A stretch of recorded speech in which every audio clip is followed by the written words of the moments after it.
పాముకి భయపడని వారుండరు. ఆ పేరు వింటేనే ఒంట్లో వణుకు పుట్టడం ఖాయం. దాన్ని డైరెక్ట్ గా చూస్తే ఇక ఆమడ దూరం పరుగులు తీయాల్సిందే. ఎందుకంటే అవి కరిస్తే ప్రాణాలే పోతాయి. చిన్న పాములు కరిస్తే ఏదోలా మందులు వాడి ప్రాణహాని నుంచి తప్పించుకోవచ్చు. కానీ అదే విష సర్పాలు కరిస్తే ప్రాణాలు పోవడం ఖాయం. అన్ని రకాల చర్మ సమస్యలకు శాశ్వత పరిష్కారం ఈ శ్రీత 9281458181. ఇలా ప్రపంచ వ్యాప్తంగా ఎంతో మంది బలైపోతున్నారు. చూసి చూడకుండా వాటి దగ్గరకు వెళ్లడంతో అవి కాటేస్తున్నాయి. పొలాల్లో రైతులు పాముల నుంచి చాలా ఇబ్బందులు పడుతున్నారు. అయితే పాము కాటు నుంచి విముక్తికి దుబాయ్ శాస్త్రవేత్తలు ఓ గుడ్ న్యూస్ చెప్తున్నారు. విషానికి విరుగుడు కనుక్కున్నారు. ఒంటె కన్నీటిలో రసాయనాలకు పాము కాటుకు విరుగుడుగా పనిచేసే గుణం ఉందని దుబాయ్లోని సెంట్రల్ వెటర్నరీ రీసెర్చ్ ల్యాబ్ గుర్తించింది. పాము కాటుకు గురై ప్రతి సంవత్సరం 1.25 లక్షల మంది ప్రాణాలు కోల్పోతున్నారు. ఇప్పటికీ సరైన మందులు లేక పాము కాటు నుంచి ప్రాణాలు రక్షించుకోలేకపోతున్నారు.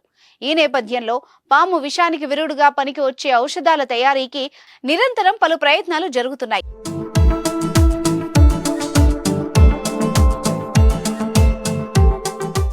దుబాయ్లోని సెంట్రల్ వెటర్నరీ రీసెర్చ్ ల్యాబ్ కూడా ఇదే పనిలో ఉంది.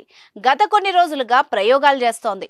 వారి ప్రయోగంలో పాము కాటుకి ఒంటె కన్నీటితో చెక్ చెప్పొచ్చని తేలింది. నిజానికి దీనిపై చాలా ఏళ్ల క్రితం పరిశోధనలు జరిగినప్పటికీ నిధుల కొరత కారణంగా అవి ముందుకు సాగలేదు. అయితే ఇప్పుడు నిధుల్ని సమకూర్చుకొని త్వరలోనే పాము విషాన్ని అత్యంత సమర్థవంతంగా ఎదుర్కొనే ఔషధాన్ని తయారు చేయనున్నట్టు పరిశోధన కేంద్రం అధిపతి డాక్టర్ వార్నర్ తెలిపారు. ఒంటె కన్నీటిలో అనేక రకాల ప్రోటీన్లున్నాయి. ఇవి ఇన్ఫెక్షన్ల బారిన పడకుండా కూడా కాపాడతాయి. ఒంటె కన్నీటిలోని ఔషధ లక్షణాలపై అమెరికా, ఇండియా తదితర దేశాల్లో పలు పరిశోధనలు జరుగుతున్నాయి. ఒంటె కన్నీటిలో లైసోజోమ్లుంటాయి. ఇవి బ్యాక్టీరియా, వైరస్లను నిరోధిస్తాయి.